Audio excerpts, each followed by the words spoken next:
Hello YouTube, it's David from the David and Nico channel. Today we're going to make Jell-O Marshmallow Fondant.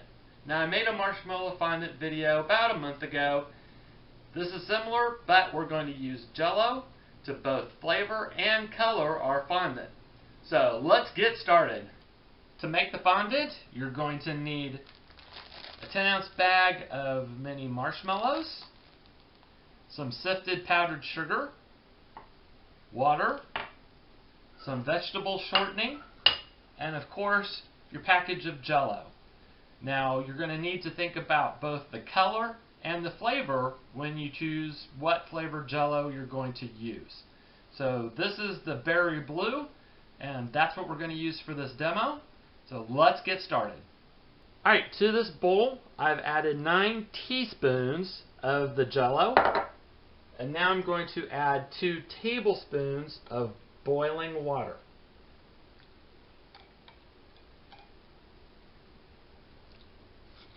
And we'll stir it up real good here. The boiling water helps get the Jell-O started to melt.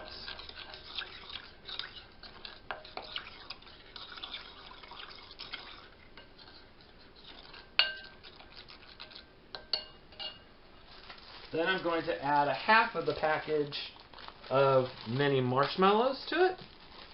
So somewhere around 5 ounces or so.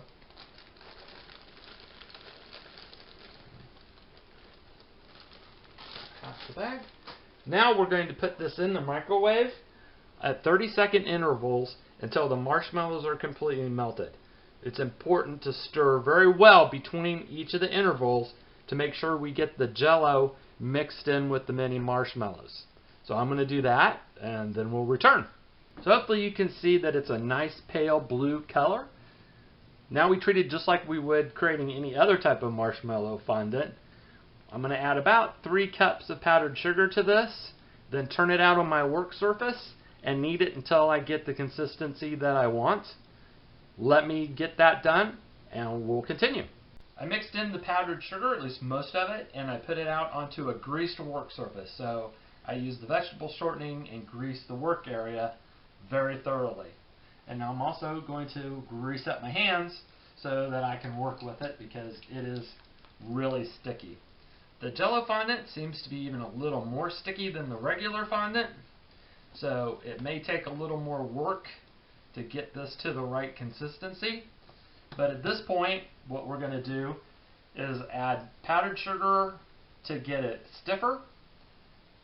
And I can't tell you how much that is. It just depends on your environment and how much measurements you use. So it's really going to depend. You're just going to have to work with it.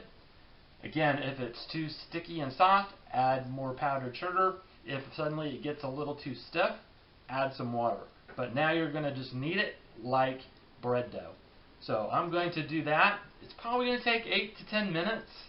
But again, I can't really tell you that either. You're just going to have to try it. It all depends on your environment that you're working in. So let me get that done and I'll show you what it looks like when we're done. So here is my finished fondant. The way I like to do it is take an edge and just kind of pull it, and it should go a few inches before it snaps. That's the way I like to put mine in the refrigerator at. So this is ready to go in the refrigerator. So you just kind of make it into a ball and then take your Crisco and just rub the ball all over. And then we'll double wrap this in saran wrap and put it in the refrigerator overnight. So that's how you make the Jell-O Marshmallow Fondant. I encourage you to watch my other Marshmallow Fondant video.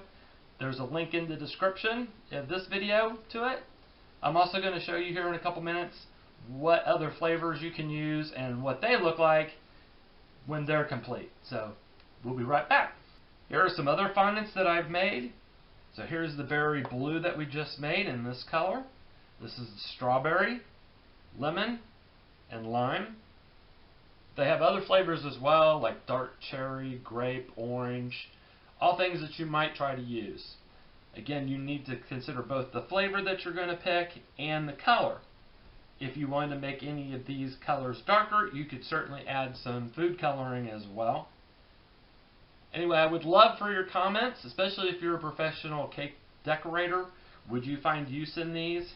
I've tasted them all. They all taste really good. So that's not a problem.